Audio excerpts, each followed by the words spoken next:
Chapter 4. The Revelation. Sutras 1 to 3. Adeptship is achieved by purification of man's three bodies. It is also attainable through the grace of the Guru. Purification comes through nature, penance, and mantras. Through nature there is purification of dense matter, which is the physical body. Through penance, purification of the fine matter, which is the subtle body. And through mantras, purification of the mind. Adeptship is attainable by the purification of the body in all respects. Purification of the material body can be effected by things generated along with it by nature. That of the electric body by patience in all circumstances, and that of the magnetic body, or chitta, the spiritualized atom, or the heart, by regulation of the breath, which is called mantra, the purifier of the mind. The process of how these purifications can be effected may be learned at the feet of the divine personages who witness light and bear testimony of the Christ consciousness. Sutras 4 and 5. Through the holy effect of the mantra, the pranava or aum sound becomes audible. The sacred sound is heard in various ways according to the devotee's stage of advancement in purifying his heart. By culture of regulation of the breath, as directed by the spiritual preceptor or Satguru, the holy word, or pranava or sabda, spontaneously appears and becomes audible. When this mantra appears, the breath becomes regulated and checks the decay of the material body. This pranava appears in different forms at the different stages of advancement according to the purification of the heart, or the chitta. Sutra 6. One who cultivates the heart's natural love obtains the guidance of a guru and starts his sadhana, meaning path of spiritual discipline. He becomes a pravartaka, an initiate. It has already been explained what Satguru is, and how to keep the company thereof.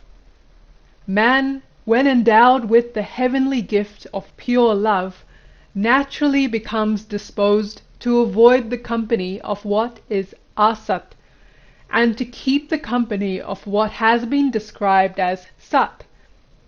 By affectionately keeping the company of sat, he may be fortunate enough to please one who may kindly stand to him as his Satguru, or spiritual preceptor. By keeping his preceptor's godlike company, there grows an inclination, pravitri, in the disciple's heart to save himself from the creation of darkness or maya, and he becomes pravartaka, an initiate in the practices of yama and niyama, the ascetic forbearances and observances necessary to obtain salvation. Sutra 7. By the practice of yama and niyama, the 8 meannesses of the human heart disappear and virtue arises. Man thus becomes a sadhaka, a true disciple, fit to attain salvation. It may be remembered that by the culture of yama and niyama, the 8 meannesses vanish from the human heart, and magnanimity comes in it. It is at this stage that man becomes fit for the practice of ascetic posture and the other processes pointed out by his Satguru to attain salvation. When he continues to practice the processes so pointed out to him by his Satguru, he becomes a sadhaka, or disciple. Sutra 8. He progresses in godliness, hears the holy aum sound, and becomes a siddha, or divine personage.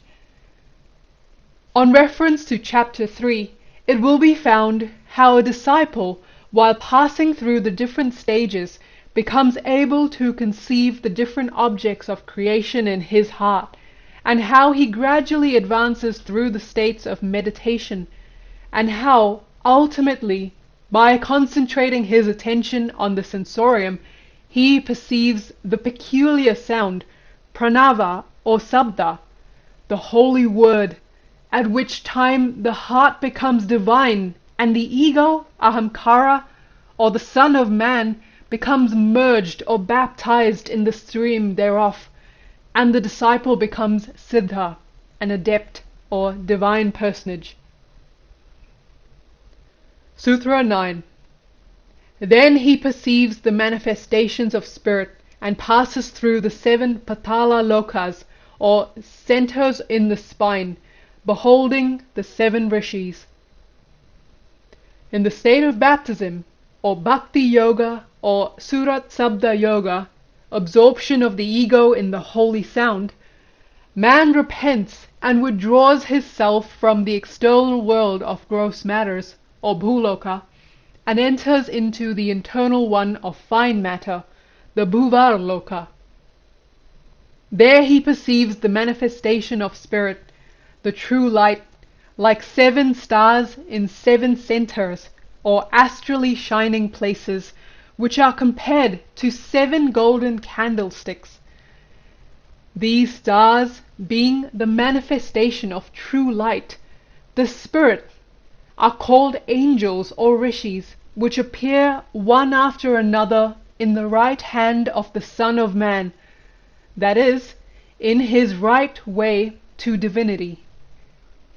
The 7 golden candlesticks are the 7 shining places in the body, known as brain, the Sahasrara, medulla oblongata, the Agnya chakra, and the 5 spinal centers, cervical, Vishuddha, dorsal, which is Anahata, lumbar, which is Manipura, sacral, which is Swadhisthana, and coccygeal, which is Muladhara, where the spirit becomes manifested.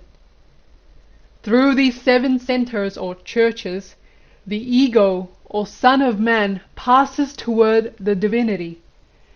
See Revelation 1 to 12, 13, 16, and 20, and Revelation 2, 1.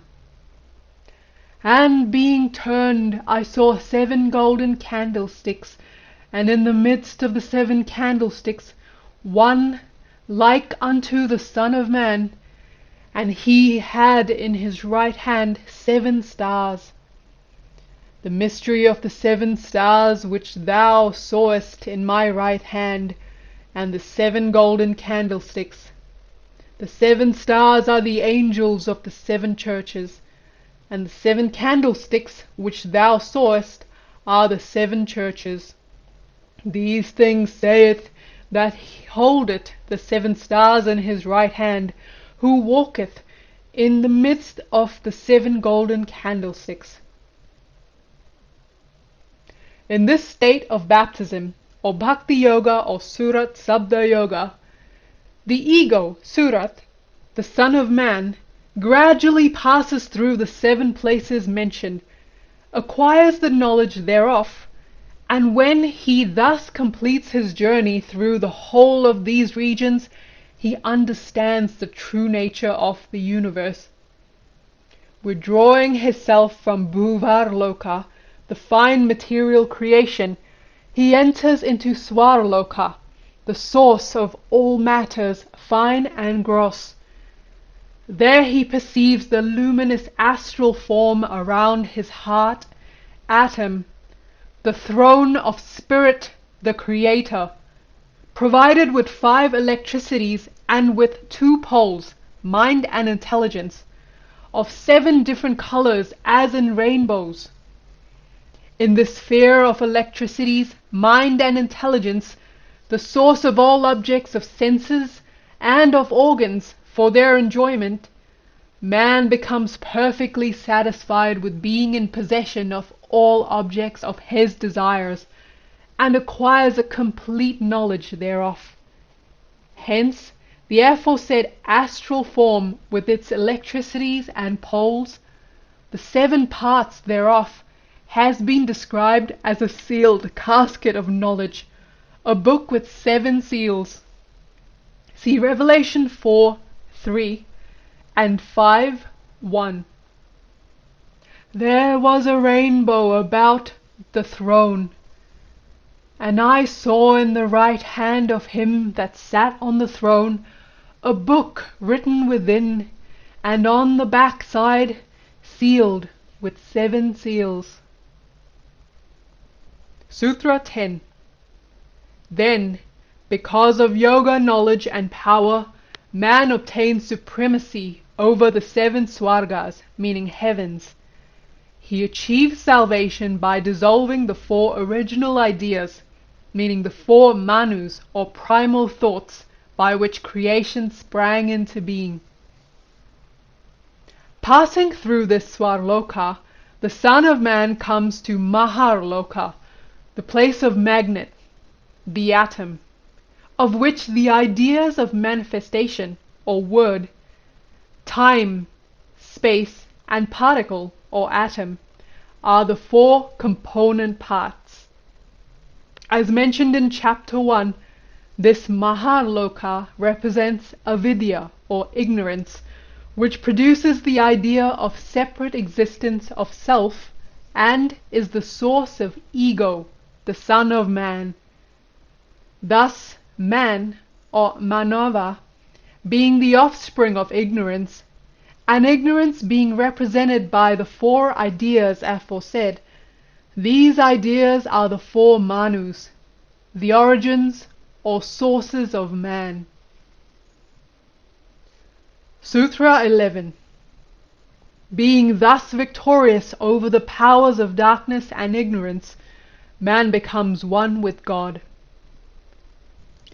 Maharloka, the place of magnet or atom, is the Brahmarandra or Dasamadwara, the door between 2 creations, material and spiritual.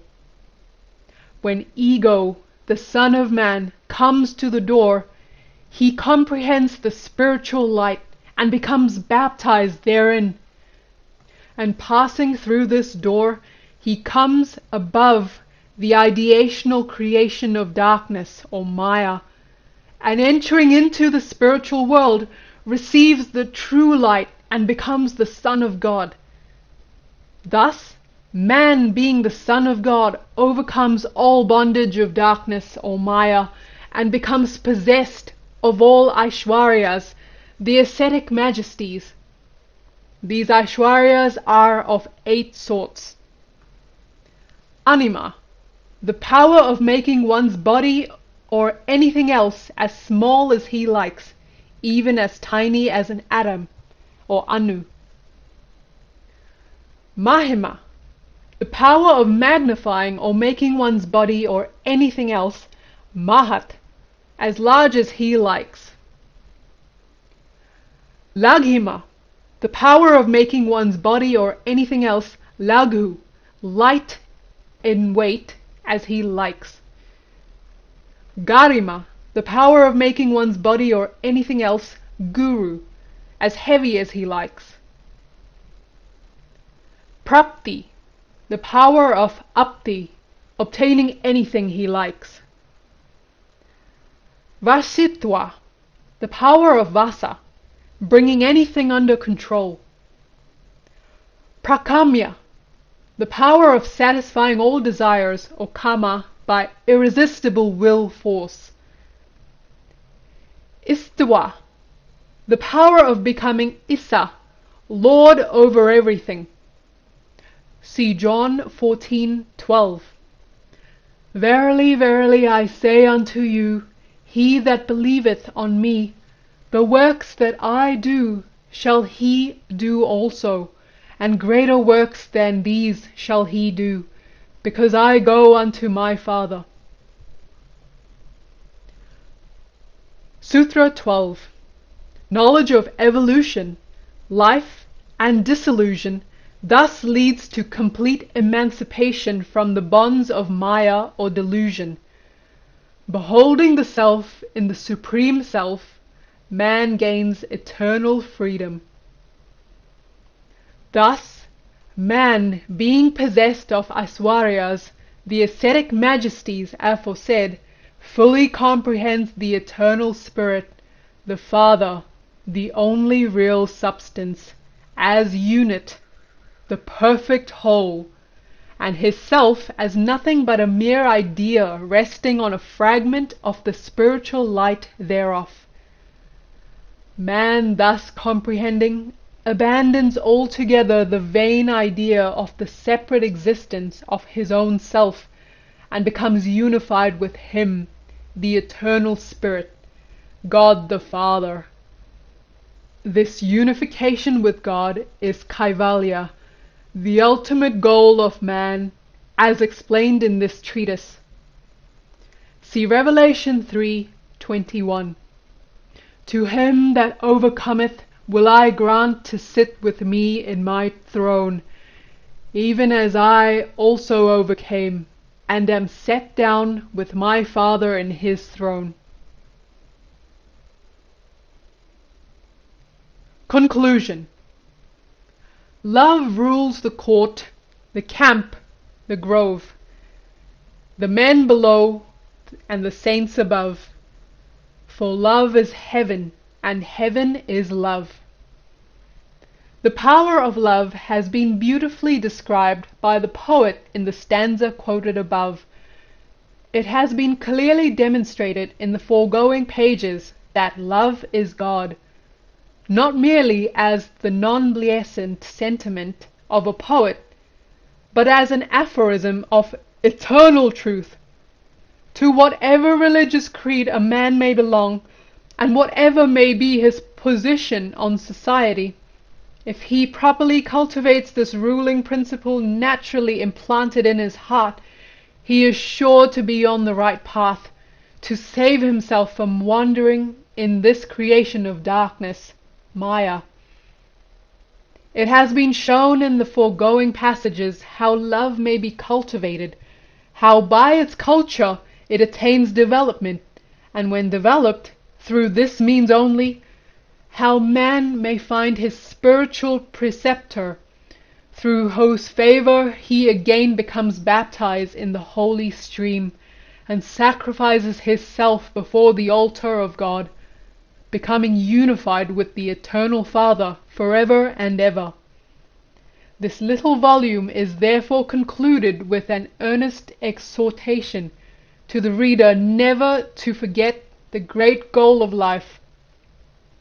In the words of the illumined sage Shankaracharya, life is always unsafe and unstable, like a drop of water on a lotus leaf. The company of a divine personage, even for a moment, can save and redeem us.